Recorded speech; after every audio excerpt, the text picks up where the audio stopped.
global commitments to the 2030 agenda, progress is slow. Only 24% of SDG targets have been met.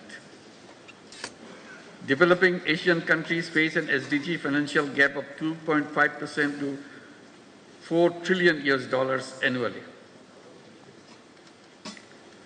Beyond SDG financing, Asia also needs large-scale investments in infrastructure and economic diversification through responsible financing. Food security is under increasing pressure. Rising prices of essential commodities are straining household budgets, especially for low-income families.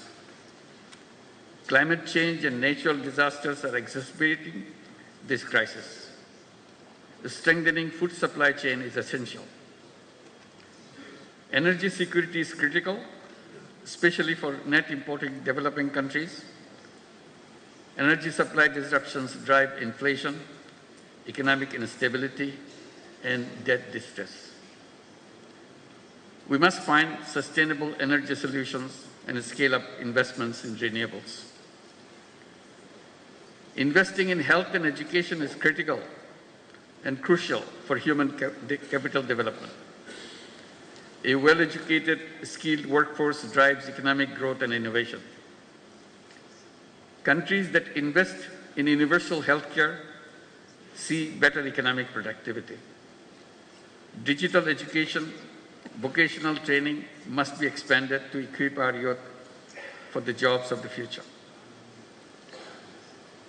Distinguished audience, our civilization is at risk as we continue to embrace self-destructive economic values.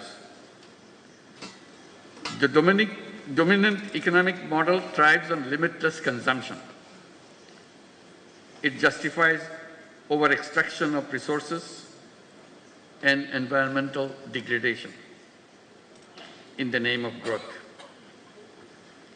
We must shift towards sustainable economic models that prioritize people and the planet over the profit.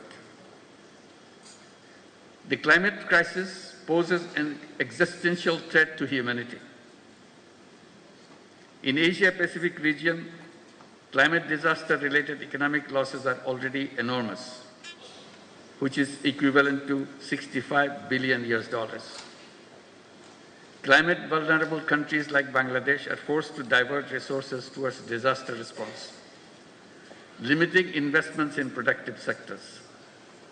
We need new, additional, accessible, non-ODA, non-debt-creating, grant-based climate finance with an equitable distribution between adaptation and mitigation.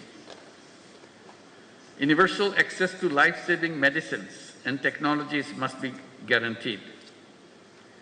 The COVID-19 pandemic was a wake-up call, highlighting deep inequalities in global health system. Asia should take a united stand in ongoing negotiation of the pandemic treaty. Rapid strides in the data-driven technology, robotics, quantum computing, artificial intelligence are shaping the world. Lower capacity and resource mobilization in Asia compared to advanced economies could further widen digital divide. Data sovereignty and security remains critical concerns. If technology evolves irresponsibly, it could pose existential risk. Asia must close the digital divide and build regional capacity in technology, innovation, and incubation. Asia's civilizations have flourished by embracing diversity. Over the centuries, the vibrant exchanges of cultural diversity has not only impacted on the region, but global influence. The melding of tradition and modernity, the respect for ancestral wisdom alongside cutting-edge innovation creates a dynamic energy that propels the region forward while honoring the deep historical roots.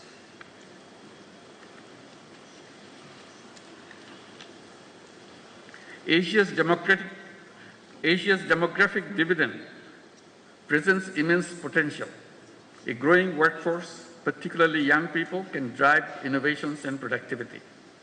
We must provide them access to finance for entrepreneurship and sustainable solutions.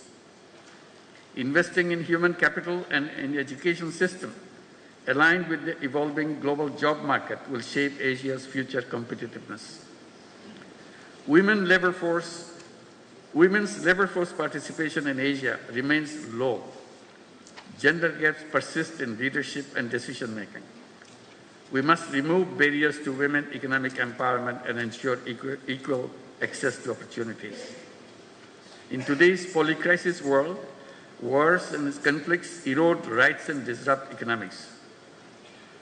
The genocide in Gaza continues despite global condemnation. The crisis in Palestine is not just an Arab or a Muslim concern, it is a humanitarian issue. The continued tension in Ukraine is heavily tolling on our global supply chain. The protracted crisis in Myanmar threatens regional stability. For more than 7 years, Bangladesh has been hosting over 1.2 million forcibly displaced Rohingyas who are Myanmar nationals. We continue to bear significant social, economic, and environmental costs. The UN Secretary General recently visited the camps in solidarity.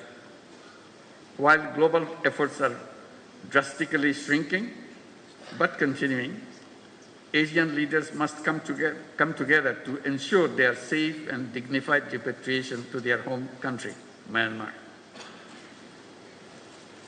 Distinguished audience, in this changing world, the destinies of Asian countries are intertwined. We must chart a clear roadmap for a shared future and a shared prosperity.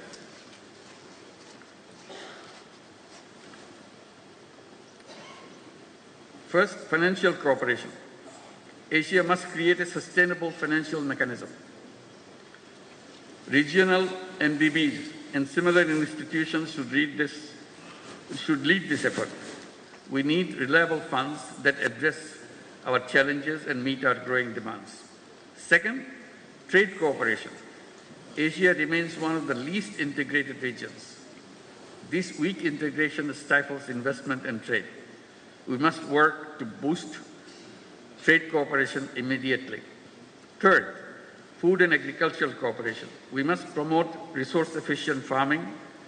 Domestic production must be enhanced for food security. We need to reduce imports reliance and achieve self-sufficiency. Expanding tech-based sustainable agricultural solutions and innovations in regenerative and climate-smart farming is key. Finally, mobilizing intellectual resources and youth power must be at the center of our collective actions. We must lay the foundation for a new civilization, a self-preserving and self-reinforcing society. We must create a world of 3 zeros. Zero net carbon emission, zero wealth concentration, and zero unemployment. Our economy should focus on social business, which is increasingly regarded as to chart the future of business, where innovation, purpose, and responsibility converge. Boao Forum and other similar initiatives in Asia should enhance collaboration of youth and entrepreneurs, and particularly youth entrepreneurs, to make Asia a better place for our generations to come. As I mentioned, always, every young person should grow up as a 3-0 person with zero net carbon emissions, zero wealth concentration, and zero unemployment through entrepreneurship and social business. This is the shared future we in Asia must create together. Thank you very much for your attention.